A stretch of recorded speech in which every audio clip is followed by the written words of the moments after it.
to the Technical Staff and Theatre Workers podcast. It's the podcast in which I talk to people who work backstage in the technical theatre industry about how they got in, their experiences, and any advice they can give to anyone getting in. This is episode 8 of season 3. A big thank you to everyone who's downloaded the show, everyone who's listening to the show. Tell your friends, tell your family, tell everyone you know who's interested in theatre and those who aren't interested in theatre, because it might make them interested in theatre. Yes, thank you so much for all the downloads. It's been really good so far, so really enjoying it. And without further ado, let's get on to our next guest. I'm here with my guest at this time. If you'd like to introduce yourself and tell me what your current job title is. Hello, my name is Julia, and my current job title is Assistant Stage Manager on the Book of Mormon. Excellent. How did you get into theatre? Oh, it's a really long-winded story. Perfect. I didn't actually study, so I got into theatre via a community production. So there was I used to live in Leicestershire, and there was a new theatre called Curve in Leicester. Yeah.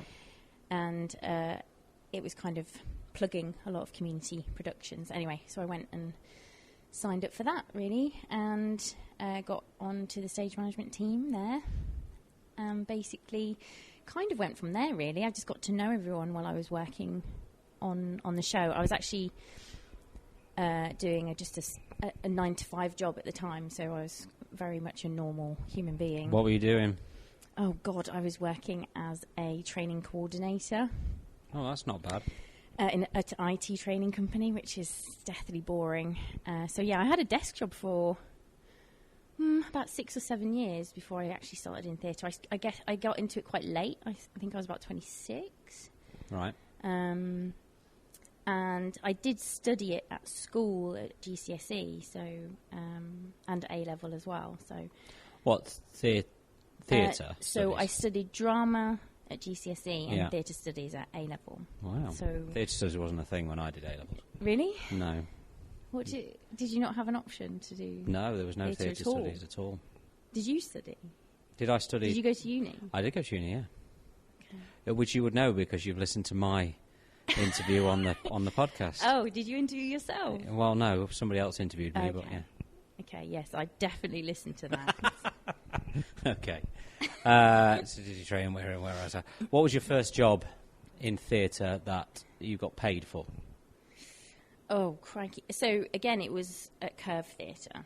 I started off as a DEP, doing LX, and I hate LX. You hate LX, okay. I remember specifically I was rigging lights. It was like really boring stuff. I kind of started off as crew, so I kind of was thrown on whatever get in or get out was happening, because Curve Theatre is a receiving house, so there's always stuff coming in and out. So I was doing a lot of night shifts and kind of overnight stuff, all kind of things that I would avoid nowadays. So a lot of lugging stuff around and kind of back-breaking work. But I just wanted to get into it. I didn't really care at the time what I did. And I guess I couldn't be choosy at that point either. So that's good. Just going back to a couple of things you said. Community theatre is a nice way of saying amateur dramatics, right? Is that right? Or is community theatre still professional? I think they still call it community theatre. I think they still do a community production every year, I think. Right.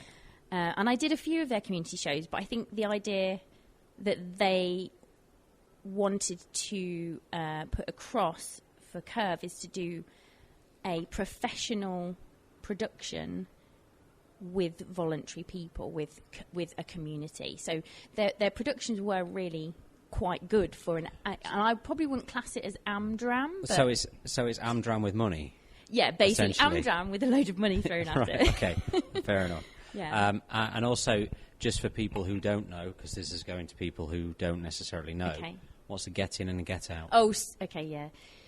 So, oh crikey, a get in is when have you not covered this already? Probably, yeah, but it's always nice to hear different people's takes on it. A get-in is when a show comes into a theatre, and if it's a touring show, all the lorries turn up, and the crew will unload things and usually be told by someone how it all goes together. And then a get out is when you pack it all away and shove it into a truck and send it on its way. Yes, so from my experience, very often you tell the in-house crew where things need to go, and they decide that they know better, and it goes somewhere else. Yep. And then when when they take the show out, they just rip it apart and throw it out the door.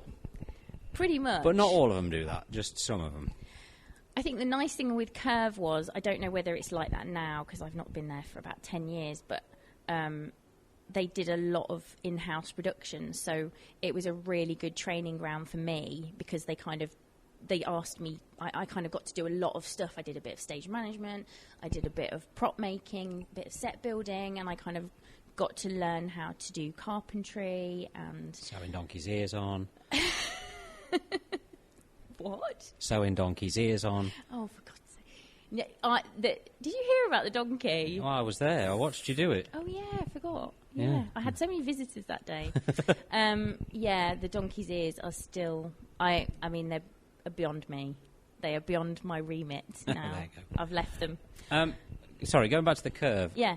The walls open on the sides of the Curve, don't Yes, they do. Wasn't it designed as a theatre so the general public can walk past and look in while things are happening? Yes, that was the idea. But a lot of people that don't realise that it's happening, because one of my things on sometimes as stage crew we had to do the walls at the end, so open all 3 walls as the audience were coming out. So it's usually as the play out was happening, we would raise the walls so people could kind of ogle. But people would just walk straight past. They wanted to get to their car, they wanted to get to the bar or go home or somewhere more important. So it was a nice thing in theory, but a lot of the time people didn't realise it was even happening. Right, I thought you were going to say people just started wandering in and wandering across the set and stuff. A few observant people used to stop and chat to us and ask us stuff about what all the backstage stuff was, but a lot of the people just walked by, and a lot of touring companies didn't like it as well. I'm not there was an surprised. option for them to go substage, so they could get into a different elevator, so they could just go straight up and into the dressing room, because a lot of them liked the idea that there was a separation between the audience and them. So as in-house crew, did you just have to stand there while people walked past waiting to see if somebody asked you a question? Occasionally, yes. Wow. Usually we just cracked on with getting the reset or whatever we were doing, or going home. But yeah, we just used to have to fly them out until everyone had gone and then fly them back in again. And sometimes it felt like a completely pointless operation because everyone just walked straight past. I suppose that's a novel but terrible idea. Yeah. A lot of the time people who design the theatres don't actually work in them, so... That's true, yeah, very fair impractical. Point. Absolutely. Can I have a drink? Of course you can, yeah. It's not alcoholic. Don't slurp and don't make noises. It's ice. What would you say are the pros and cons of the industry? Ooh, that's a good one. I think the longer I work in theatre, the less pros there are and the more cons. All right. This is not a good advertisement. That's all right. I think the pros for me is I get to be active all the time, so I'm on my feet all the while. In stage management, you don't really sit down. There's not a lot of paperwork to do as an ASM. That's more kind of a deputy stage manager does the paperwork, or the stage manager. I like actually being behind the scenes and being involved with the show itself. You like that, do you? Yeah. Wow. You could have fooled me. Really? Yeah, you don't look like you like it. Well, I'm not going to go around smiling to myself. I'll look insane. Yeah, I do like it, and I think having worked in an office and kind of how boring that can be, it's nice to have a job with some variety, and you get to meet new people. Like when you have cast change and stuff, it's nice that it seems to be ever evolving and ever changing. It's not kind of stagnant, and you're not going into the same space every single day. It is always changing with scene changes and different people come in each year. Even though it's the same show, it is very often different every day. It throws up different challenges. Absolutely, and especially like when things go wrong and you can't always predict what's going to happen during a show. And it is, I mean, I do like a show stop. I don't like it afterwards, but in the moment, I do like to have a show stop. Do people know what show stop is? Well, I'm assuming that it explains itself. You know, it's when you have to stop the show for some reason. But I like a show stop when it's nothing to do with me. You know, if it's not my department, you can't. There's nothing on sound particularly that can stop the show. It's more usually auto. There is. There's many things that can stop the show. Usually auto. Auto will be pleased to hear that. It's usually Michael Pinnell. Oh, wow. Am I not allowed? Edit that out. As a woman in the industry, have you ever come across any issues, anyone holding you back? Because quintessentially, the world apparently is a man's industry. So have you ever found anybody's held you back or you know? I wouldn't necessarily say held me back, but I have I've had incidents, I suppose, during my career where certain people, usually in a position of authority, male in a position of authority, have made my life difficult in certain ways. But obviously, I couldn't really go into huge amounts of detail. Well, no, of course not. No, we don't name names here. No. It's just a way of explaining to people that sometimes issues do arise in the industry. Yeah, I think... And they can arise. I do think things are getting better in general for females in the industry.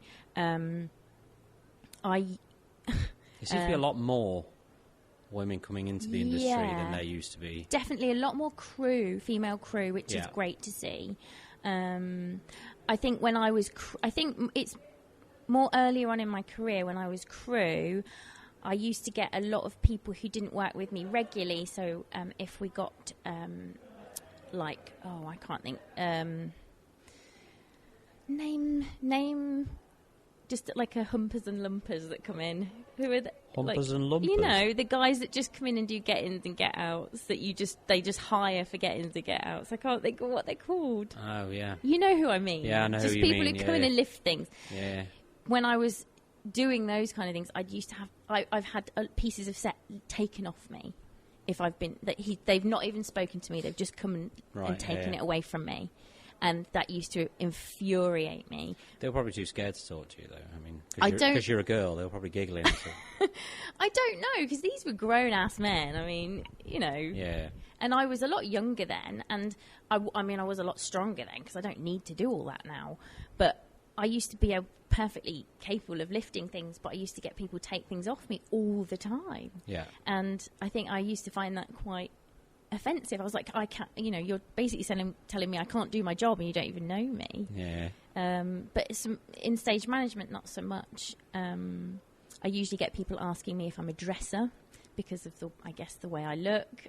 Well, also because as I've discussed it with several people who work in wardrobe is still thought of as a woman, the woman's domain within the industry. Wardrobe and wigs, it's all women and yada yada, all that kind of stuff. I think generally nowadays, I think I'm more willing to speak up if something has upset me, or I don't know, I'm a lot less tolerant, I think, as I've got that's older. the best way to be, isn't it? I mean, if there's something upsetting you, there's no point in bottling it. You've got to tell people. Yeah. Because that's the only way people will learn. Yeah. Lovely. What would you say, this is a good one, what would you say is a common misconception of somebody who is trying to get into the industry? So what do they think the industry would be that it isn't? It's hard to say because do you know what? I haven't really spoken to many people. I used to work at Guildhall as a stage management assistant. Right. So I probably, if you'd have asked me that back then, I probably would have been able to answer it a bit more thoroughly. I think a lot of people that go to places like Guildhall and other kind of drama schools who have big budgets. Yeah. I think they come out and underestimate how difficult it is probably to get into the West End. I think sometimes people immediately want to go from university into a top West End production. Yeah, I've seen people dismissing tours and things like that. I don't want to do a tour, I just want to do the West End. And there's very limited jobs in the West End. Exactly. And I think definitely people should do the groundwork and pay the dues. If they're going to also, if you're a stage management person, learn how to make props, because that is my number one thing. Because if you go onto a show without a budget, there's so much stuff you're going to have to make out of no budget. Yeah, it's invaluable as well, isn't it? And this is the kind of thing that I used to say when I worked at Guildhall. I used to say, why don't we do a project with them with hardly any budget instead of thousands of pounds, because they can just buy everything. Yeah. They need to learn to work to a budget. So I think, And also learning refurbishment of props. If you've got a prop that breaks, you can't just buy a new one. You should be able to fix that or make it back to how it should be. Because the productions that you're probably going to go on to, I mean, it could be a fringe production, it could be a voluntary production to start with. They're not going to have a huge budget, and you're going to have to try and pull stuff out your arse, really. And when you're younger and newer in the industry, that's the most fun, is doing that kind of thing. That's how you learn. Absolutely. That is the time. I think I look back on my earlier days and I think, God, they were really fun. And they're definitely some of the most fun people that you meet as well. Yeah, absolutely. And the people are a lot less serious. And I think when you're kind of, maybe not as serious about the actual art, but like doing panto, just go and do a panto. It's fun. It's the best fun. You're going to get drunk a lot. You're going to be knackered. You're going to have to make loads of stuff, and it's going to be stressful, but it'll be like, honestly, and it'll be the nicest people that you meet. Absolutely. Because everyone's in the same boat. Everyone's on the same budget. Yeah. Everyone's got nothing, and they've got to try and do something out of nothing. Yeah. That's the best thing about it. What advice would you give to anybody trying to get in the industry? I think... Other than go and do a panto. Then go do panto. I think just get to know as many people as you can. Be as sociable as you can with the right people. It's a lot of the time people will employ you. They're more likely to employ you if they like you than if you've got an amazing resume. Because you can have the best resume in the world, but if you go into that interview and you don't vibe with the people, and if they can't see you as fitting into their team, they're not going to employ you. Of course, resume in this country is CV. Sorry, CV. Why did I say resume? I'm not American. That's weird. I don't know why I said that. Scratch that CV. I'm trying to be posh. Yeah, definitely. It's definitely who you know. Be personable. Go and do Ed Fringe. Go and do panto. Go and do regional theatre. Get loads of experience in lots of different areas. Don't just go, I want to work in the West End, because you're cutting out such a massive chunk of life and fun and experience that you really don't want to miss out on. Also, I know a lot of people who went out and toured and did fringe theatre and realised that that's what they actually really loved, rather than sitting on the same show for years on end. Absolutely. I think that the higher up you get, the less creative it becomes, because you've got departments to do that. Like, I love prop making, but I'd never make props anymore. I fix stuff, but I don't make them, because we've got a props department. You have a prop supervisor. And you don't really get as much opportunity to be creative as you would do in other things. I don't want to say lesser, but I mean like in regional theatre and in fringe stuff, and if you want to be creative, like West End is probably not the place to be yet. Anyway, it's kind of you put yourself out to pasture here. These long running shows. I mean, the newer shows, fair enough, but the long running shows, I think, are you shouldn't come onto one of these shows if you've got anything to prove. They're not for somebody who's got something to prove. You come on, like you say, you come on to put yourself out to pasture. You're on gardening leave. You come on when you're too tired to do anything else. That's right. And you've knackered yourself out. Yeah. Which we all are. Excellent. And that's everything I've got. Okay, thank you. Thank you very much for joining me. Thank you. Thank you. A big thank you to Julia for that one. Enjoyed that one too. Interesting to hear somebody who came from rep theatre, which is another branch of the industry that isn't really spoken about a lot. Thank you so much for listening to this. Thank you so much for downloading it. It's been really great, really loving it so far, and long may it continue. Thank you to all the guests that have been on, and I shall see you all next week.